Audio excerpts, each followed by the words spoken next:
Hello friends, कैसे हो आप सब। मैं राहुल आप सभी का स्वागत करता हूं हमारे यूट्यूब चैनल पे।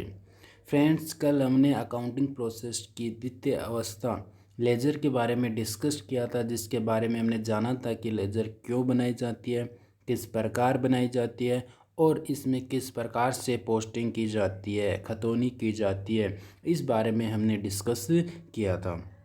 फ्रेंड्स, आज हम सब्सिडरी बुक्स के बारे में डिस्कस करेंगे। हम जानेंगे कि सब्सिडरी बुक्स है वो क्यों बनाई जाती है, किस प्रकार बनाई जाती है। इन सब के बारे में हम डिस्कस करेंगे और हम जानेंगे कि सब्सिडरी बुक्स है वो कितने प्रकार की होती है। फ्रेंड्स, सबसे पहले हमें ये पता होना चाहिए कि सब्सिडरी बुक्स है वो क्यों बनाई जाती है, क्या उसके पीछे रीज़न है। फ्रेंड्स, जब क्या होता है कि जब जो ट्रांजैक्शन है हमारी जो लेन देन है, हमारे जो ट्रांजैक्शन है वो उनकी संख्या ये अधिक होने की वजह से क्या हो जाता है, वर्कलोड ज़्यादा हो जाता है, कार्यभार ज़्यादा हो जाता है। तो उस कार्यभार को कम करने के लिए क्या किया जाता है फ्रेंड्स, सब्सिडरी बुक्स को बनाया जाता है। अब सब जो कार्यभार है उसको कम किया कैसे किया जाए, वो भी तो हमें क्या होना चाहिए, पता होना चाहिए। किसके द्वारा हम कम कर सकते हैं वो भी हमें क्या होना चाहिए, पता होना चाहिए। तो फ्रेंड्स, कार्यभार है वो किससे कम होगा, कार्य विभाजन से।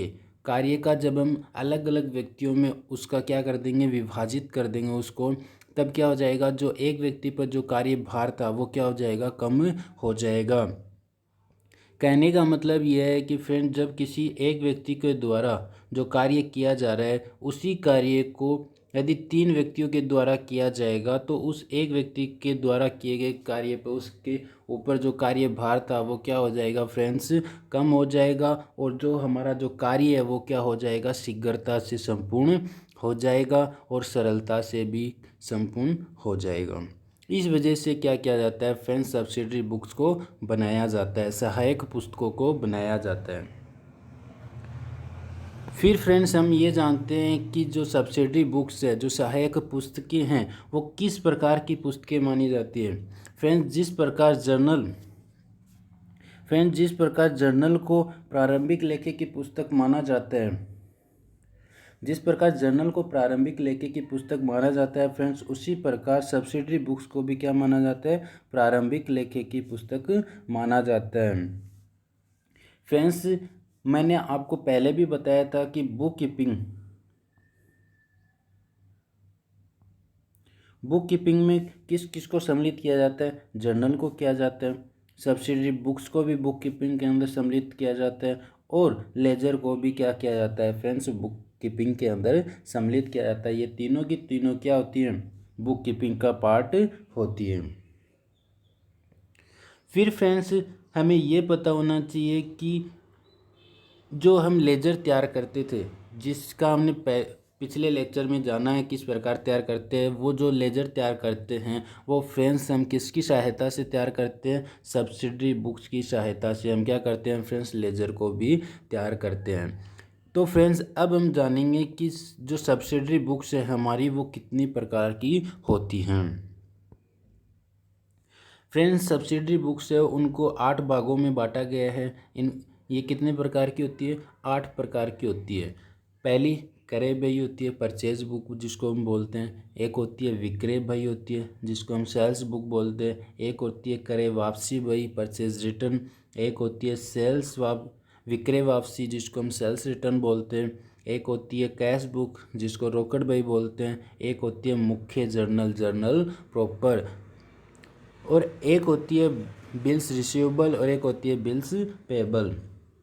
इस प्रकार से फ्रेंड्स, इन बुक्स को क्या कर दिया गया, अब अलग अलग भागों में अलग अलग बुक्स में इनको क्या कर दिया गया, डिवाइड कर दिया गया, डिस्ट्रीब्यूट कर दिया गया। अब क्या होगा कि जो एक व्यक्ति पर जो भार था वो अब क्या नहीं होगा, उस पर इतना ज़्यादा भार नहीं होगा। अब इनको हम क्या कर सकते हैं, परचेज बुक को अन्य व्यक्ति को सौंप सकते हैं, सेल्स बुक को हम किसी अन्य व्यक्ति को सौंप सकते हैं, और क्रय वापसी वही है उसको भी हम क्या कर सकते हैं, अन्य व्यक्ति को सौंप सकते हैं, जिससे कि जो कार्यभार है, जो वर्कलोड है वो क्या हो जाएगा फ्रेंड्स, कम हो जाएगा। अब हम बात करते हैं फ्रेंड्स इनकी समरी के बारे में। शॉर्ट नोट्स की हम बात करते हैं कि इनकी वर्बली देखें कि इनकी क्या क्या डेफिनेशन होती है, होती क्या है, इसके अंदर ट्रांजैक्शन किस प्रकार के आते हैं, तो वो हम जानते हैं। फ्रेंड्स, परचेज बुक होती है। परचेज बुक में कौन किस प्रकार के ट्रांजैक्शन आते हैं? उधार के। परचेज बुक में ओनली कौन से ट्रांजैक्शन आते हैं? क्रेडिट जो ट्रांजैक्शन होते हैं, उधार के जो ट्रांजैक्शन होते हैं, केवल वही ट्रांजैक्शन क्या आएंगे फ्रेंड्स? परचेज बुक में आएंगे। यदि हमने किसी व्यक्ति से गुड्स यदि कैश में खरीदा है, नगद में खरीदा है, तो फ्रेंड्स वो ट्रांजैक्शन है वो क्या नहीं आएगा? परचेज बुक में नहीं आएगा। तो फिर वो आएगा कहाँ पे? वो ट्रांजैक्शन फ्रेंड्स कहाँ पे आएगा? कैश बुक में आएगा, रोकड़ बही में आएगा।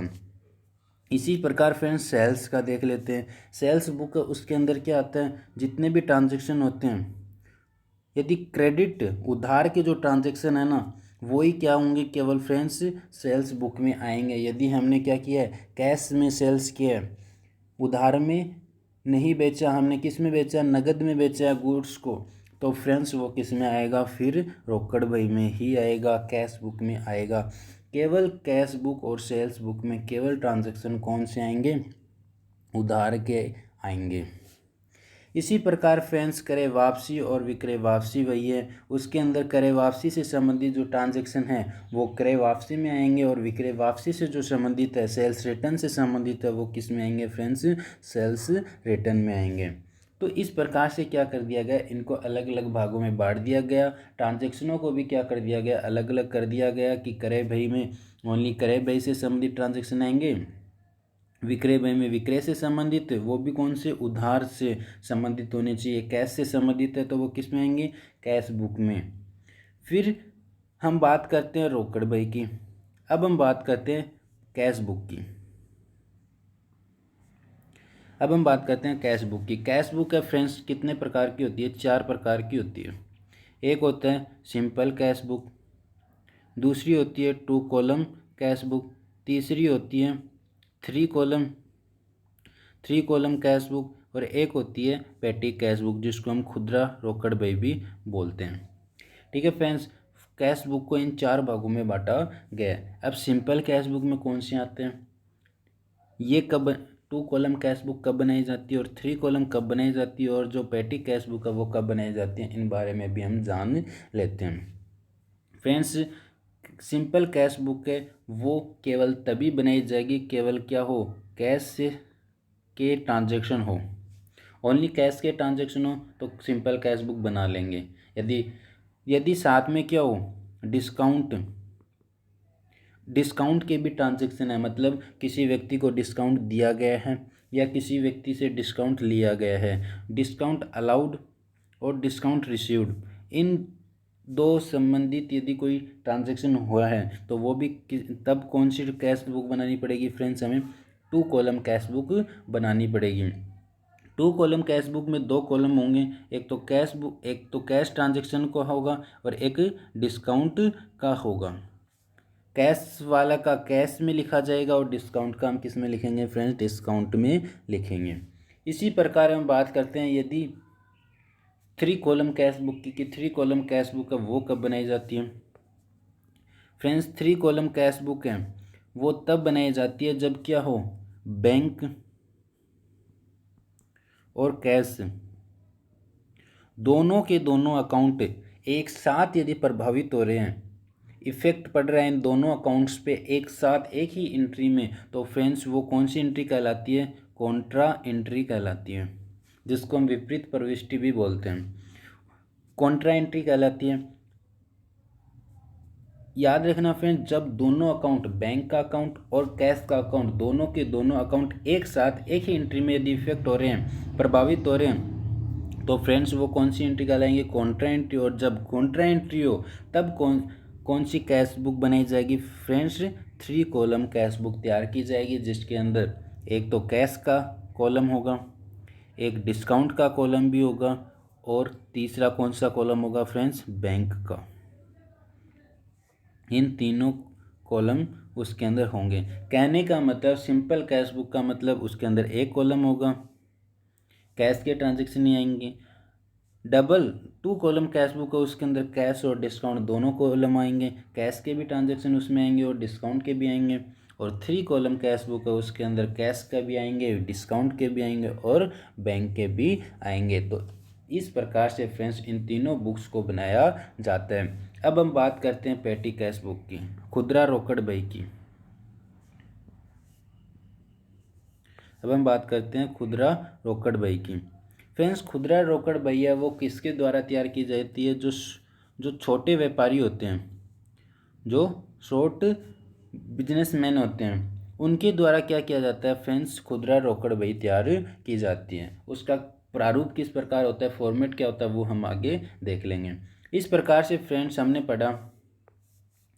हमने परचेज बुक के बारे में जान लिया कि परचेज बुक में क्या आता है, विक्रय बही के बारे में जान लिया कि क्या आता है इसके अंदर, परचेज रिटर्न के बारे में भी जान लिया कि इसमें क्या आता है, सेल्स रिटर्न के भी बारे में भी जान लिया कि इसके अंदर कौन से ट्रांजैक्शन आते हैं।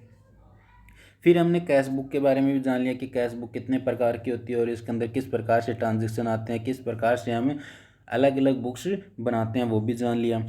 फिर हम बात करते हैं फ्रेंड्स जर्नल प्रॉपर की, जर्नल प्रॉपर की। तो फ्रेंड्स इस जर्नल प्रॉपर को मैं आगे आपको डिटेल से समझाऊंगा।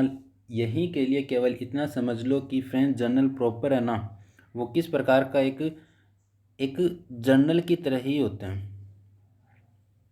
जिस प्रकार हम जर्नल बनाते हैं उसी प्रकार से जर्नल प्रॉपर बनाया जाता है, फॉर्मेट वही होता है, बस अंतर केवल इतना होता है कि इसके अंदर कौन से ट्रांजैक्शन आएंगे और इसके अंदर कौन से ट्रांजैक्शन आते हैं, वो ही क्या होता है, इसके अंदर डिफरेंस होता है। बाकी फॉर्मेट सब सेम ही होता है, वो मैं आपको आगे बताऊंगा कि किस प्रकार इसको बनाया जाता है और इसके अंदर क्या डिफरेंस है।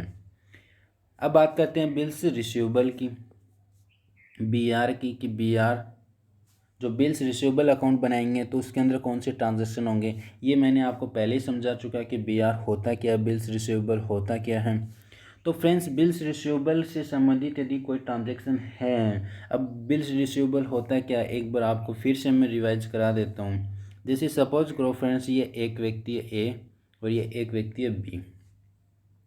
इसने क्या किया, इसको गुड्स बेचा, सेल्स क्या, इसने इसको गुड्स बेचा। अब वो भी किस में बेचा, उधार में बेचा है। अब ये क्या नहीं कर रहा, इसका पेमेंट नहीं कर रहा, इसके पास पैसे नहीं है और ये अभी क्या नहीं कर रहा, पेमेंट नहीं कर रहा। तो ए ने सोचा क्या, इसने क्या किया, फिर एक बिल है, बिल क्या किया, ड्रॉ किया, लिखा और फिर बी के पास ले गया। बी कितने महीने का लिखा, सपोज करो 3 मंथ का लिखा, 3 मंथ का इसने क्या लिखा, एक बिल लिखा। किसने लिखा, ए ने लिखा। तो याद रखना हमेशा एक जो बेच रहा है गुड्स, जो पैसे मांग रहा है, हमेशा बिल है वो कौन लिखता है, मांगने वाला, ठीक है। तो ये इसने क्या किया, बिल्स लिखा। अब बी के पास ले गया और बी ने क्या कर दी, बी को दिया कि भाई क्या तू 3 मंथ में पैसे लौटा देगा। तो इसने क्या किया, हाँ मैं, इसने क्या कर दी, स्वीकृति दे दी और सिग्नेचर कर दी आपके। बी का काम केवल क्या है, बिल की स्वीकृति देना। तो फ्रेंड्स जो उसने स्वीकृति दी इसके लिए तो वो बिल क्या हो गया, बिल रिसीवेबल, क्योंकि उससे क्या प्राप्त होगी, उससे राशि प्राप्त होगी। और जबकि इसका लिए क्या हो गया, बिल्स पेबल, क्योंकि उसको क्या करना पड़ेगा, उस बिल पर लिखी हुई तारीख, जितनी भी उसकी जो मैच्योरिटी डेट आएगी, ड्यू डेट आएगी, उस पर उसे क्या करना पड़ेगा, भुगतान करना पड़ेगा। तो इसलिए ए के लिए वो क्या हो गया, बिल्स रिसीवेबल हो गया, इसके लिए वो क्या हो गया, बिल्स पेबल हो गया। तो इस प्रकार से फ्रेंड्स बिल्स रिसीवेबल और बिल्स पेबल होते हैं। तो इसमें बिल रिसीवेबल से संबंधित जो ट्रांजैक्शन है वो बिल्स रिसीवेबल बुक में आएंगे और बिल्स पेबल से संबंधित जो ट्रांजैक्शन है वो किस में आएंगे, बिल्स पेबल अकाउंट में आएंगे। फिर हम आगे देखते हैं फ्रेंड्स, मैंने आपको अब बताया, अब देखते हैं इनके डिटेल्स, इसके प्रारूप, इनके बारे में जानते हैं कि किस प्रकार से इनको बनाया गया है। तो फ्रेंड्स सबसे पहले हम बात करते हैं परचेज बुक की। परचेज बुक है, मैंने आपको बताया कि ये क्या होती है, इसके अंदर उधार ट्रांजैक्शन आते हैं, ये मैंने आपको बता दिया।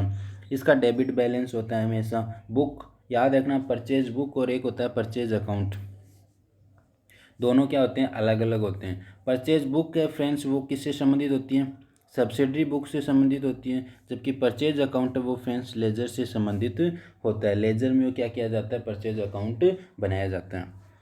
फ्रेंड्स परचेज बुक का हमेशा बैलेंस कौन सा होगा, डेबिट, क्योंकि इसके अंदर कॉलम ही एक होता है जिसके अंदर डिटेल्स भरनी होती है कि जो जो हमने गुड्स खरीदा है केवल उन्हीं का क्या करते हैं हम उन्हीं को शो करते हैं। इस वजह से इसके अंदर जो परचेज का डेबिट बैलेंस ही रहेगा।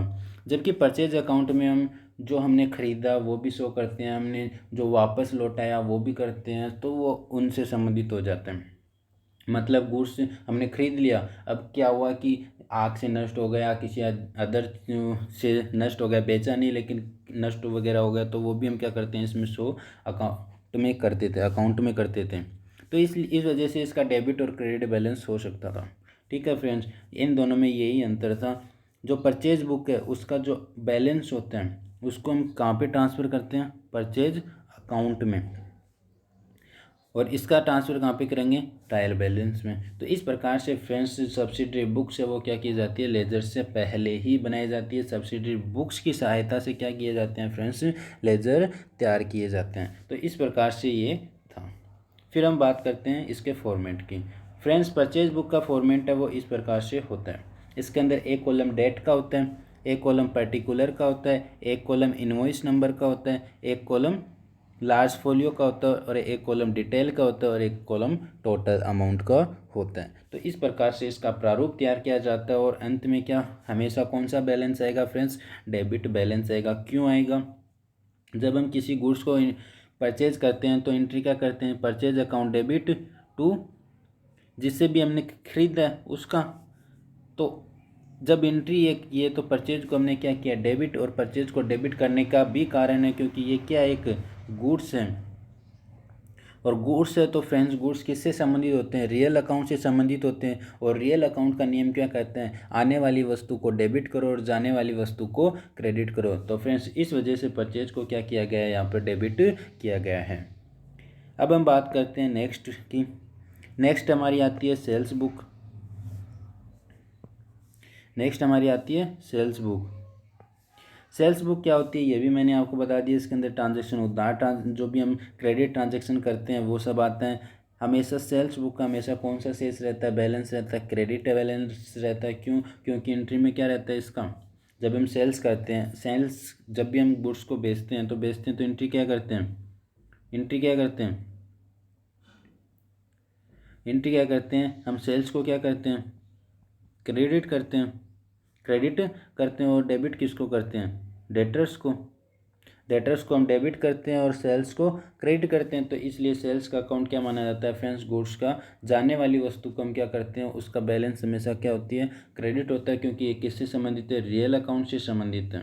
तो इस वजह से सेल्स का हमेशा बैलेंस कौन सा होता है, क्रेडिट है। तो फ्रेंड्स क्रेडिट बैलेंस होता है तो यहाँ पर क्रेडिट बैलेंस शो हो जाएगा, क्योंकि इसमें जो बुक है सेल्स बुक उसके अंदर कौन से ट्रांजेक्शन आएंगे, ओनली सेल्स, जितनी हमने गुड्स बेचा है केवल वही आएंगे, कि कब बेचा, कितनी तारीख को बेचा, वो सब जितने ट्रांजेक्शन हम किए सेल्स के वो सब इसके अंदर आ जाएंगे। और कॉलम एक डेट का हो जाएगा, एक पर्टिकुलर का, एक इनवॉइस नंबर का, एलएफ का, डिटेल का, और टोटल वही सेम जो परचेज बुक का हो रहा था वही सेम क्या हो जाएगा, सेल्स बुक का भी हो जाएगा। फिर हम बात करते हैं नेक्स्ट की। नेक्स्ट हमने बात की थी परचेज रिटर्न की। परचेज रिटर्न क्या होती है, परचेज रिटर्न क्या होती है, जब हमने कोई गुड्स खरीदा उधार में और हम क्या कर रहे हैं, उसको ए व्यक्ति से हमने क्या किया, गुड्स खरीदा, अब उसको क्या कर रहे हैं, वापस कर रहे हैं। हमने खरीदा था उधार में, अब हम क्या कर रहे हैं, उसको वापस कर रहे हैं, तो वो क्या होता है, परचेज रिटर्न होता है। तो परचेज रिटर्न होता है, तो मैंने बताया कि जब हम उधार ट्रांजेक्शन करेंगे, उधार जो हम गुड्स खरीदा है उसी को तुम क्या कर सकते हैं, वापस लौटा सकते हैं। तो उसको जब वापस लौटाते हैं तो तब परचेज रिटर्न में उसको क्या किया जाता है, शो किया जाता है। इसका प्रारूप क्या होता है, इसमें एक डेट का कॉलम होता है, एक पर्टिकुलर का होता है, एक डेबिट नोट का होता है, एक एलएफ का, डिटेल का और टोटल का। डेबिट नोट क्या होता है फ्रेंड्स, मैं ये इसके बारे में अच्छे से आपको क्या कर चुका, पहले समझा चुका कि किस प्रकार से डेबिट नोट कौन जारी करता है और क्रेडिट नोट है वो कौन जारी करते हैं। और यदि आप रिवाइज करना चाहते हो तो एक बार फिर से सुन सकते हो कि डेबिट नोट क्या होता है और क्रेडिट नोट क्या होता है। फ्रेंड्स ये एक व्यक्ति है, ये बी व्यक्ति है, ठीक है। इसने क्या किया, इसको गुड्स बेचा, गुड्स बेचा। अब इसने इसको गुड्स बेचा, वो भी किस में बेचा, उधार में बेचा, ठीक है। अब इसने इसको बेच दिया। अब इसने क्या किया, इसको वापस लौटा दिया, गुड्स को क्या कर दिया, वापस लौटा दिया। मुझे पहले तो आप ये बताओ, जब ए ने गुड्स बेचा है, ए ने जब गुड्स बेचा तो उसने बेचा तो एंट्री क्या की होगी, सेल्स को उसने क्या किया होगा, क्रेडिट किया होगा। डेबिट्स किसको किया होगा, डेटर्स को। डेटर्स को उसने डेबिट किया, सेल्स को उसने क्रेडिट किया, ठीक है। अब वापस जब गुड्स आ जाएगा, अब हमने क्या कर दिया, हमने यहाँ पर डेटर्स को डेबिट कर हमने ये शो कर दिया बुक में कि डेटर हमारे कितने, जैसे 1000 रुपये के हमारे डेटर्स, 1000 रुपये में क्या होंगे, डेटर्स से प्राप्त होंगे। इस वजह से जो डेटर है वो क्या हो जाएंगे, इंक्रीज, बढ़ जाएंगे। और हम जब उनको असेट साइड में जब डेटर में उनको शो करेंगे तो हमारी जो असेट्स है वो क्या हो जाएगी, बढ़ जाएगी, ठीक है। लेकिन क्या हुआ कि इसने क्या कर दिया, वो गुड्स वापस लौटा दिया। अब गुड्स वापस लौटा दिया तो इसका मतलब क्या हुआ, वो पैसे भी नहीं देगा अब, क्योंकि गुड्स तो उसने क्या कर दिए, वापस लौटा दिए, ठीक है। गुड्स उसने क्या कर दिया, वापस लौटा दिया। अब उस वो क्या नहीं करेगा, पेमेंट भी नहीं करेगा। इसका मतलब हमने क्या कर दिया, हमारी जो बुक्स ऑफ अकाउंट्स है उसमें हमने डेटर्स को क्या कर दिया, ज़्यादा दिखा दिया। इस वजह से इस डेटर को हमें क्या करना पड़ेगा, कम करना पड़ेगा। जो हमने उसको डेटर्स को देने वाले व्यक्ति को हमने जो डेबिट किया था उसको हमने क्या कर दिया, डेबिट कर दिया। तो इस वजह से हमें क्या करना पड़ेगा, अब उसको पैसे लौटाने पड़ेंगे। तो इसलिए क्या किया जाता है फ्रेंड्स, ए व्यक्ति के द्वारा क्या किया जाएगा, अब उसके अकाउंट को डेबिट किया है तो उसके अकाउंट को क्या किया जाएगा फ्रेंड्स, क्रेडिट किया जाएगा। और इसके द्वारा जिसने उसको ख़रीदा था उसके द्वारा किया जाएगा फ्रेंड्स, उसको डेबिट किया जाएगा उसके अकाउंट को। किसके अकाउंट को, डेटर को। और वो किसके अकाउंट को करेगा, क्रेडिटर के अकाउंट को। तो इस प्रकार से फ्रेंड्स परचेज, जो परचेजर है, जो खरीदने वाला है, उसके द्वारा तो क्या किया जाएगा, डेबिट नोट जारी किया जाएगा परचेज रिटर्न पर। जबकि सेल्स रिटर्न पर जो सेल्समैन है उसके द्वारा क्या किया जाएगा फ्रेंड्स, क्रेडिट नोट जारी किया जाएगा। तो इस वजह से फ्रेंड्स परचेज बुक में क्या आ जाएगा, डेबिट नोट आ जाएगा। और इसी प्रकार सेल्स बुक में क्या आ जाएगा फ्रेंड्स, क्रेडिट नोट आ जाएगा। फिर हम बात करते हैं विक्रय वापसी की। सेल्स रिटर्न क्या होता है, इसके अंदर मैंने सेम वही फॉर्मेट होता है, केवल क्रय वापसी वाला। वैसे इसमें फ़र्क क्या होता है, क्रेडिट नोट का। और डेबिट नोट और क्रेडिट नोट क्या होता है, मैंने आपको बता ही दिया कि डेबिट नोट है वो कौन करता है, जो गुड्स को परचेज करता है उसके द्वारा किया जाता है जारी। जबकि सेल्स रिटर्न जब बेचता है कोई गुड्स उसके द्वारा क्या किया जाता है, क्रेडिट नोट जारी किया जाता है। क्यों किया जाता है वो मैंने बता ही दिया, क्योंकि उसने क्या कर दिया था, पहले से गलती एंट्री कर दी थी, उसको सही करने के लिए वो क्या करेगा, अब अपोजिट एंट्री करेगा। इस वजह से वो डेबिट नोट और क्रेडिट नोट जारी किए जाते हैं। फिर हम बात करते हैं कैश बुक की। कैश बुक में मैंने आपको बताया कि 4 प्रकार की बुक होती हैं, simple cash book, 2 column cash book, 3 column और खुदरा रोकड़ भी। ये मैंने आपको बता दिया था। फिर हम बात करते हैं इनके फॉर्मेट की। फॉर्मेट फ्रेंड्स इस प्रकार से होता है, ये जो मैंने बनाई है, जो ये मैंने जो कैश बुक बना रखी है, ये कौन सी कैश बुक है फ्रेंड्स, 3 कॉलम कैश बुक है। जब 3 कॉलम कैश बुक बनानी हो तो सेम टू सेम इस प्रकार से बनाई जाती है। जब हमें 2 कॉलम कैश बुक बनानी होगी तब हम क्या नहीं करेंगे, ये जो बैंक का अकाउंट है ये नहीं बनाएंगे और बाकी सेम रहेगी। जब हमें जब हमें सिंगल कॉलम कैश बुक बनानी है, तब मतलब सिंपल कैश बुक बनानी है, तब ये भी अकाउंट नहीं होगा, ये भी नहीं होगा, ये भी नहीं होगा और ये भी नहीं होगा। कहने का मतलब सिंपल कैश बुक है, सिंपल कॉलम कैश बुक है, उसके अंदर केवल किसका कॉलम होगा, कैश का कॉलम होगा। क्यों होगा वो मैंने बता ही दिया, क्योंकि जब यदि हमारे पास ट्रांजैक्शन डिस्काउंट के भी हैं, कुछ बैंक के भी हैं और कैश के भी हैं, तब कौन सी कॉलम कैश बुक बनाई जाएगी फ्रेंड्स, 3 कॉलम कैश बुक बनाई जाएगी। और कॉन्ट्रा एंट्री से संबंधित हो, मतलब बैंक का अकाउंट और कैश का अकाउंट दोनों एक साथ इफेक्ट हो रहे हैं, प्रभावित हो रहे हैं, तब कौन सी कैश बुक बनाई जाती है, 3 कॉलम कैश बुक बनाई जाएगी। क्योंकि बैंक का अकाउंट है वो हमेशा कौन सी कैश बुक में ही शो होता है, 3 कॉलम कैश बुक में ही होता है। कहने का मतलब सिंपल कैश बुक में ओनली कैश का कॉलम होगा, 2 कॉलम कैश बुक में डिस्काउंट एंड कैश का कॉलम होगा, और 3 कॉलम कैश बुक है उसके अंदर डिस्काउंट का भी होगा, कैश का भी होगा और बैंक का भी होगा। कहने का मतलब तीनों होंगे। अब डिस्काउंट है वो दो प्रकार का होता है, मैंने बताया था। एक तो डिस्काउंट अलाउड होता है और डिस्काउंट रिसीव्ड होता है। जो अलाउड होता है उसका डेबिट बैलेंस होगा और जो रिसीव्ड होता है उसका क्रेडिट बैलेंस होगा। क्यों होगा वो मैंने आपको बता दिया जब हमने जर्नल के अंदर एंट्रियाँ की थी डिस्काउंट की, उस समय मैंने बताया था कि किस प्रकार से अलाउड का डेबिट बैलेंस होता है और रिसीव्ड का क्रेडिट होता है। फिर मैंने आपको मैंने बता ही दिया कि इसके अंदर ये होता है, ये तो बता दिया। अब बात करते हैं हम कॉन्ट्रा एंट्री की। कॉन्ट्रा एंट्री किस प्रकार से होती है, इसके एग्जांपल्स कौन से होते हैं वो जानते हैं। जैसे सपोज करो फ्रेंड्स, हमने क्या किया, बैंक में अकाउंट खुलवाया। तो जब हम बैंक में अकाउंट खुलवाएंगे तो एंट्री क्या करेंगे, bank account debit, bank account debit to cash account. Bank को हम क्या करेंगे, डेबिट करेंगे, कैश को क्या करेंगे, क्रेडिट करेंगे। क्यों किया, हमारे व्यापार से क्या जा रहा है, कैश जा रहा है। ठीक है, कैश गया, और कैश क्या होता है, रियल अकाउंट से संबंधित होता है। और रियल अकाउंट का नियम क्या कहता है, आने वाली वस्तु को डेबिट करो, जाने वाली वस्तु को क्रेडिट करो। तो फ्रेंड्स कैश है वो क्या हो रहा है, हमारे व्यापार से जा रहा है, तो इसलिए इसको तो क्या कर देंगे, हम क्रेडिट कर देंगे।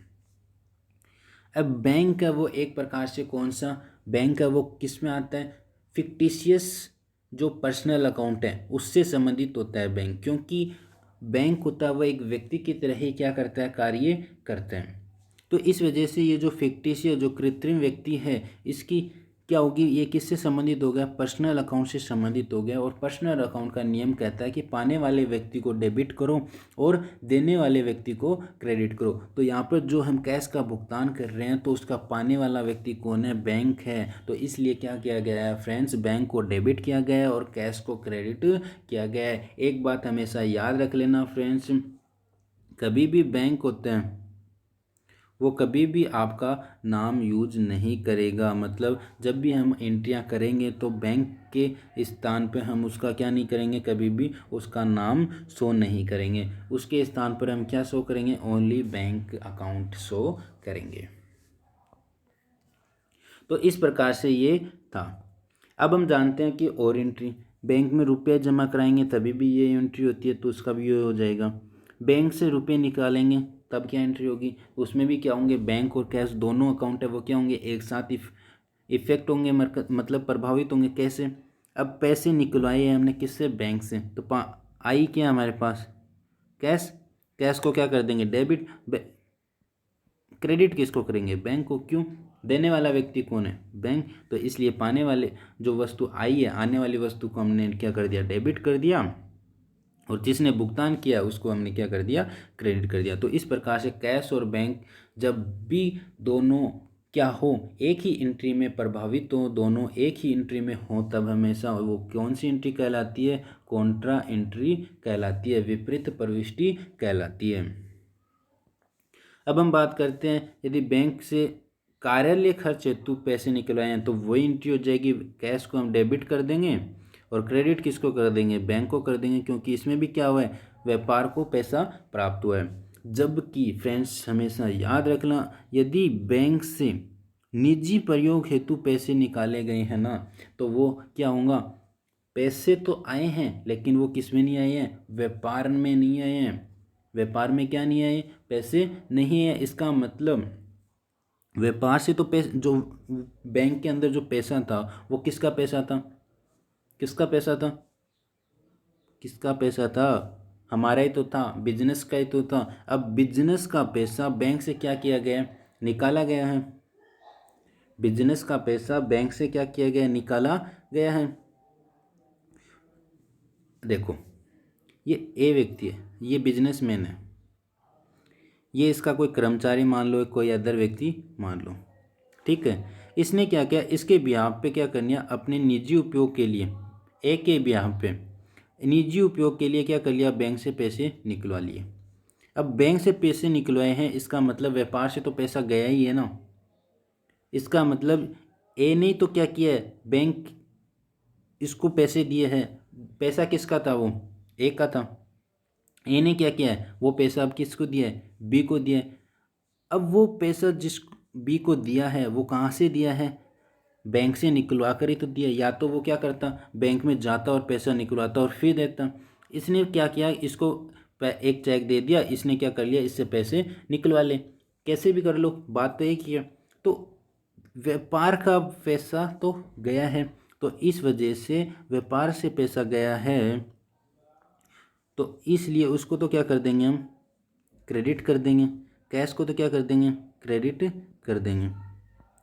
और डेबिट किसको करेंगे, डेबिट किसको करेंगे। अब बैंक को तो कर नहीं सकते, क्यों, क्योंकि ये क्या हुआ है, निजी रूप से दिया गया पैसा है, तो इसलिए निजी रूप से दिया गया है, तो इसको ड्राइंग को हम क्या करेंगे, डेबिट करेंगे, और कैश को हम क्या करेंगे, क्रेडिट करेंगे। तो फ्रेंड्स इस प्रकार से क्या की जाती है, कॉन्ट्रा एंट्रियाज की जाती है। मैंने बता ही दिया कॉन्ट्रा एंट्री किस प्रकार से की जाती है, हो गया, ठीक है।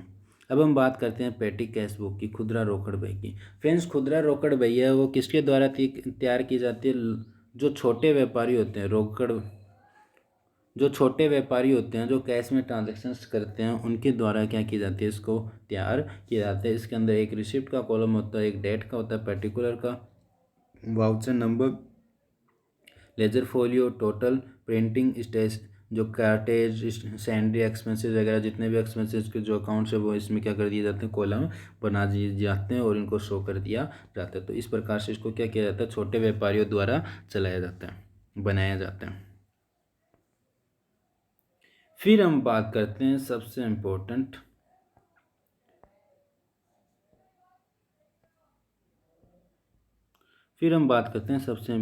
जर्नल प्रॉपर की। फ्रेंड्स सबसे इम्पोर्टेंट जर्नल प्रॉपर क्यों माना जाता है, क्योंकि काफ़ी स्टूडेंट्स इसमें कंफ्यूज हो जाते हैं जर्नल प्रॉपर को और जर्नल को, इन दोनों को क्या कर लिया जाता है, एक ही समझ लिया जाता है। लेकिन फ्रेंड्स मैं आपको बता दूं कि ये दोनों क्या नहीं होते, एक नहीं होते। जर्नल प्रॉपर है वो क्या होता है, सब्सिडरी बुक्स का पार्ट होता है, जबकि जर्नल है वो क्या होता है, प्रारंभिक पुस्तक ओनली होता है वो, उसके अंदर क्या होता है। अब हम बात करते हैं जर्नल की, ये हो गया जर्नल, ये हो गया जर्नल प्रॉपर। फ्रेंड जर्नल होता है उसके अंदर क्या आते हैं, सभी ट्रांजैक्शन आते हैं, जितने भी ट्रांजैक्शन होते हैं ना, चाहे वो कैश का हो, चाहे बैंक का हो, चाहे वो सेल्स का हो, चाहे वो परचेज का हो, चाहे वो बिल्स रिसीवेबल का हो, चाहे बिल्स पेबल का हो, कोई भी ट्रांजैक्शन हो, सबके सब ट्रांजैक्शन क्या आते हैं, ओनली कौन से ट्रांजेक्शन, मॉनेटरी ट्रांजेक्शन होनी चाहिए, मौद्रिक होनी चाहिए, वो सभी के ट्रांजेक्शन क्या आएंगे, जर्नल में आते हैं, ठीक है। लेकिन फ्रेंड्स अब जर्नल प्रॉपर में कौन से ट्रांजेक्शन आएंगे उनकी बात करते हैं। फ्रेंड्स सपोज करो हम क्या करते थे, जर्नल तैयार करते थे, उसके अंदर सभी एंट्रियाँ करते थे, इसका कार्यभार कम करने के लिए हमने क्या कर दिया, सब्सिडरी बुक्स को तैयार किया। अब सब्सिडरी बुक्स कितने प्रकार की होती है, 8 प्रकार की होती हैं, जिसमें से जर्नल प्रॉपर को छोड़कर कितने प्रकार की होती है, 7 प्रकार की। तो जर्नल के जो ट्रांजेक्शन, जो 7 बुक्स हैं, जो 7 बुक्स से संबंधित हैं, उनको तो हम क्या कर देंगे, उन बुक्स में लिख देंगे, उन बुक्स में लिख देंगे, जिससे कि कार्यभार इसका क्या हो जाएगा, कम हो जाएगा।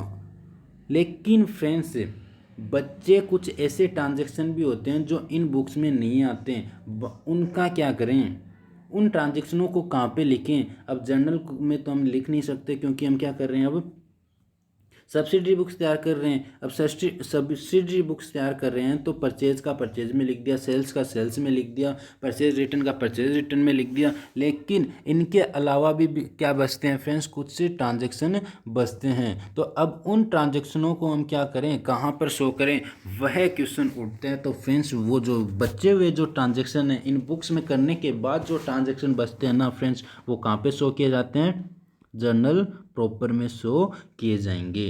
तो फ्रेंड्स जो बचे हुए जो ट्रांजैक्शन है उनको हम कहाँ पे शो करते हैं, जर्नल प्रॉपर में शो करते हैं। तो इस प्रकार से कहा गया जर्नल में केवल क्या किए जाते हैं, जर्नल में सभी ट्रांजैक्शनों को सम्मिलित किया जाता है, सभी ट्रांजैक्शनों को लिखा जाता है, जबकि जर्नल प्रॉपर में क्या किया जाता है, जो सब्सिडी जो 7 अदर सब्सिडी बुक्स हैं उनमें करने के बाद जो ट्रांजेक्शन बचते हैं, जो एंट्रियाँ बचती है, उनको क्या किया जाता है फ्रेंड्स, जर्नल प्रॉपर में शो किया जाता है।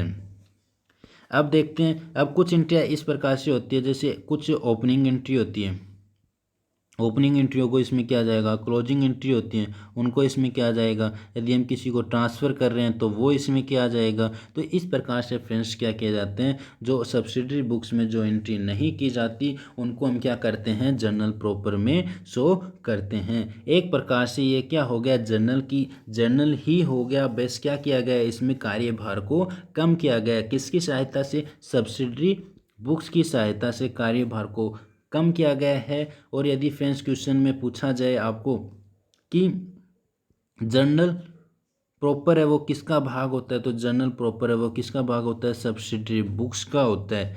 और यदि क्वेश्चन में आपको एक ऑप्शन में जर्नल भी दे दें तो आपको हमेशा क्या करना है, जर्नल प्रॉपर ही क्या माना जाएगा, सब्सिडरी बुक्स माना जाएगा। कभी जर्नल को आप क्या मत कर देना, सब्सिडरी बुक्स का पार्ट मत कर देना, क्योंकि जर्नल प्रॉपर क्या होता है, सब्सिडरी बुक्स का पार्ट होता है। क्यों होता है, क्योंकि इसके अंदर बची हुई जितनी भी ट्रांजेक्शन होते हैं वो सब क्या किए जाते हैं, इसमें शो किए जाते हैं। तो यही क्या होता है फ्रेंड्स, इन दोनों के बीच में डिफरेंस होता है। मुझे आशा है कि आप सबके ये जो मैंने जर्नल प्रॉपर जो सब्सिडरी बुक्स के बारे में बताया है वो सब आपके समझ में आया होगा। यदि फ्रेंड्स आप सबके अच्छे से समझ में आया है तो वीडियो को लाइक, शेयर एंड सब्सक्राइब करना मत भूलिएगा। अब हम मिलते हैं नेक्स्ट लेक्चर में।